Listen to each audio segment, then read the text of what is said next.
चाहे नाग पंचमी हो, चाहे श्रावण महीने की शुक्ल पक्ष की, चाहे कृष्ण पक्ष की पंचमी हो, और समझ लो अच्छे से,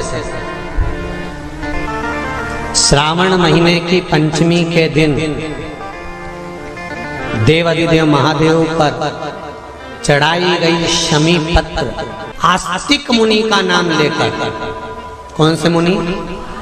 आस्तिक मुनि का नाम लेकर शमी पत्र को वापस उठाकर उसको अपने दरवाजे की चौखट पर कहीं पर भी या द्वार पर कहीं पर भी एक ओर रख देने पर घर के अंदर, बगीचे के अंदर सर्प प्रवेश नहीं करता।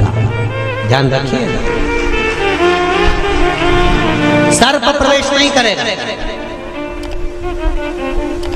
शमी पत्र समर्पित करने पर, उस शमी पत्र को आस्तिक मुनि का स्मरण करने, कौन से मुनि है?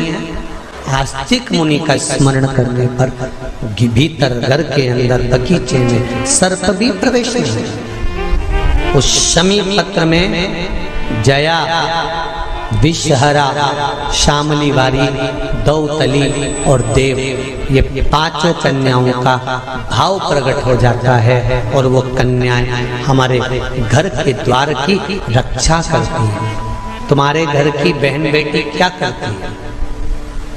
तुम्हारे घर की बहन बेटियां क्या करती हैं? घर में बहन बेटी आती हैं तो बद्दुआ देकर नहीं जाती। घर में कन्याएं रहती हैं, बद्दुआ नहीं देती।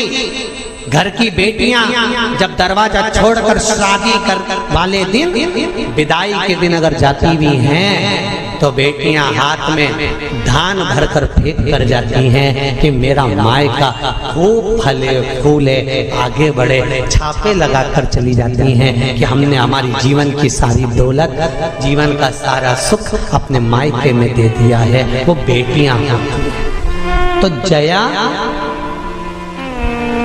विषहरा, शामली बारी, दौतली, देव, ये उस घर में निवास करती हैं जिससे ये पंचमी,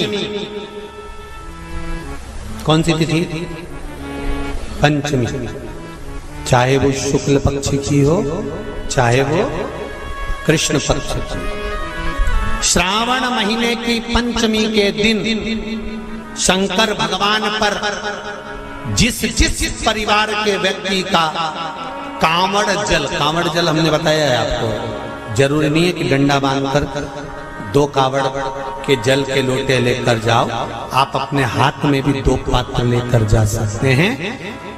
पंचमी तिथि के दिन हाथ में 2 लोटे जल के, 2 कलश जल के जब हम शंकर भगवान को चढ़ाते हैं तो ऊपर जो कमंडल होता है शिव जी के ऊपर जलधारी होती है, जिसमें जया, विषहरा, शामली बारी, दौतली और देव, शंकर भगवान की 5 बेटियां जिसमें विराजमान होती हैं। जब हम जल समर्पित करते हैं, हमारे पीढ़ी में, परिवार में अगर कोई अधोगति में मर गया होता है, कुंवारी अवस्था में चले गया होता है, गर्भ में मर गया होता है, गर्भ के बाहर निकल कर भी अगर कुंवारी अवस्था में चले गया होता है, तो श्रावण महीने की दोनों पंचमी पर परिवार का अगर कोई एक व्यक्ति भी जल चढ़ा देता है शंकर भगवान पर, तो सर्प की योनि में नहीं पड़ता, जीव मुक्त हो जाता, प्रेत योनि में, सर्प की योनि से मुक्त हो जाता।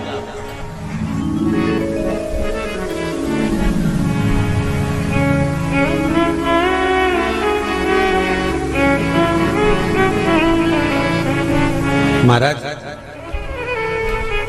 हमारे यहाँ सांपों की पूजन कौन से दिन होती है, कौन सी तिथि में करते हैं? जम के बोलो जरा। नाग पंचमी। नाग पंचमी का मतलब क्या है? सांपों की पूजन करो। नाग पंचमी का मतलब होता है शंकर जी के मंदिर में जाकर 1 लोटा जल समर्पित कर दो। उसका कारण क्या है कि हमारे परिवार में, हमारे कुटुंब में कोई 7 कुटुंब में, परिवार में कोई 7 पीढ़ी के अंतर्गत भी अगर कोई जीव तड़प रहा होता है, पड़ा हुआ होता है, उसकी मुक्ति नहीं होती है, तो पंचमी का चढ़ा हुआ जल उस जीव को प्राप्त हो जाता है और वो जीव तर जाता है, उसका फिर जन्म नहीं होता, वो तर।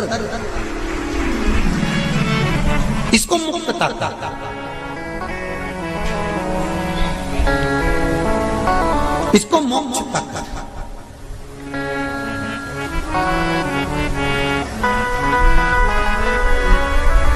ये मोक्ष, इसी को कहेंगे कि ये मुक्तता। महाराज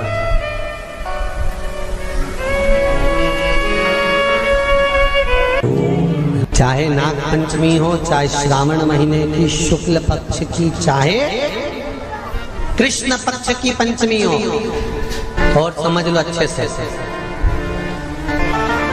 श्रावण महीने की पंचमी के दिन देवाधिदेव महादेव पर चढ़ाई गई शमी पत्र आस्तिक मुनि का नाम लेकर, कौन से मुनि? आस्तिक मुनि का नाम लेकर शमी पत्र को वापस उठाकर उसको अपने दरवाजे की चौखट पर कहीं पर भी या द्वार पर कहीं पर भी एक ओर रख देने पर घर के अंदर, बगीचे के अंदर सर्प प्रवेश नहीं करता। ध्यान रखिए, सर्प प्रवेश नहीं करेगा। शमी पत्र समर्पित करने पर, उस शमी पत्र को आस्तिक मुनि का स्मरण करने, कौन से मुनि है?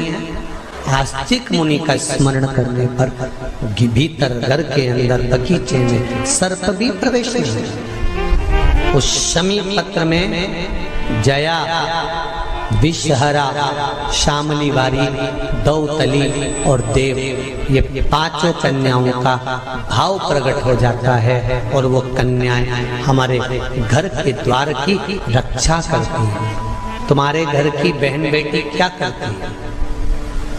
तुम्हारे घर की बहन बेटियां क्या करती हैं? घर में बहन बेटी आती हैं तो बद्दुआ देकर नहीं जाती। घर में कन्याएं रहती हैं, बद्दुआ नहीं देती। घर की बेटियां जब दरवाजा छोड़कर शादी कर वाले दिन, विदाई के दिन अगर जाती भी हैं तो बेटियां हाथ में धान भरकर फेंक कर जाती हैं कि मेरा मायका खूब फले फूले, आगे बढ़े। छापे लगाकर चली जाती हैं कि हमने हमारी जीवन की सारी दौलत, जीवन का सारा सुख अपने मायके में दे दिया है। वो बेटियां तो जया,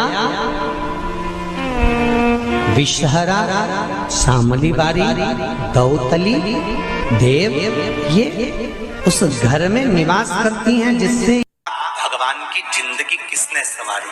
ये नागलक्ष्मी है।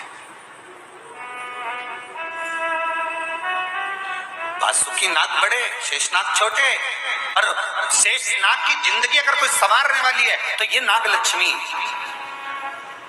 ये नागलक्ष्मी जीवन संवार। नागलक्ष्मी शिव जी की आराधना में लगी, शंकर के अनुमोदन में, शिव की भक्ति में दिन रात डूबी रहती, दिन रात।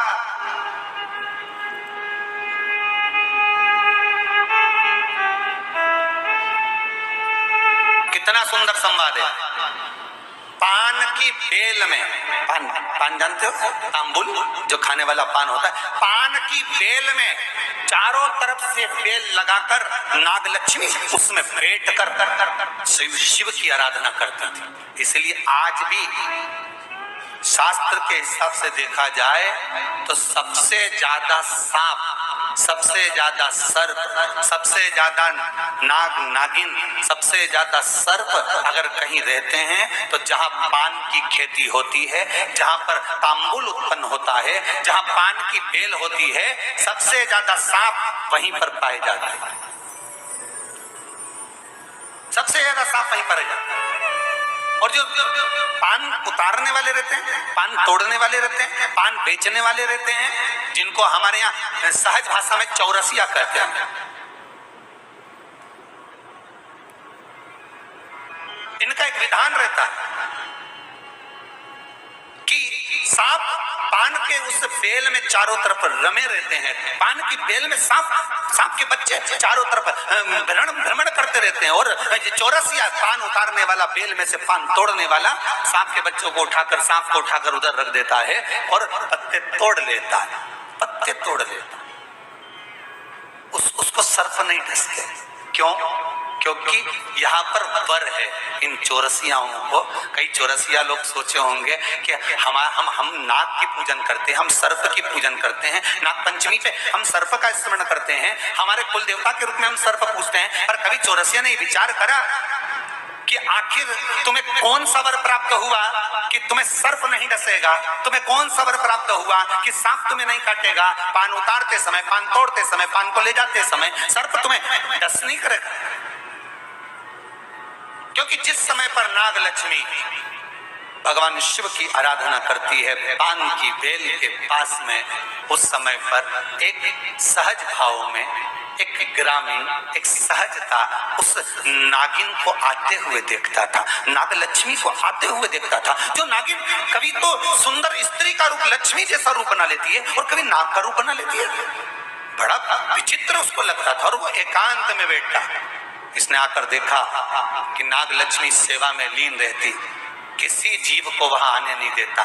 शास्त्र तो यहाँ तक कहता है कि जब नाग लक्ष्मी पूजन करती थी तो कहा, पूछा गया, ये कोई जीव इसके पास में ना आए तो इसको बचाता था वो।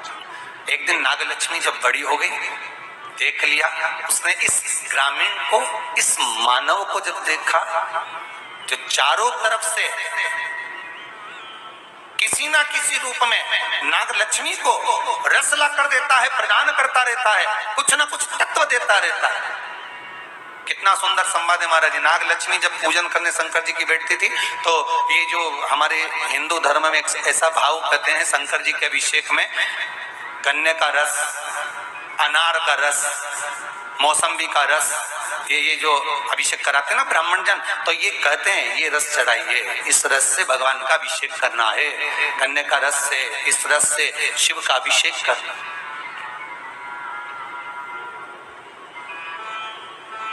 पुला कर देता है, रख देता है। तो रोज नागलक्ष्मी को रोज आश्चर्य होता कि आखिर ऐसा कौन है जो लाकर रोज रख देता है, कौन है ऐसा?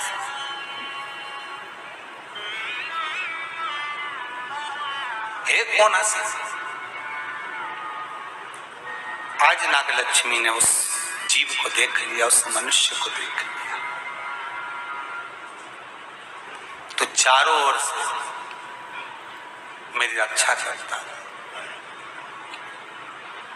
रस को लाकर शिव के लिए देता है। मैं तुझे वर देती हूं, तेरे वंश के अंदर कभी सर्प का डस नहीं होगा।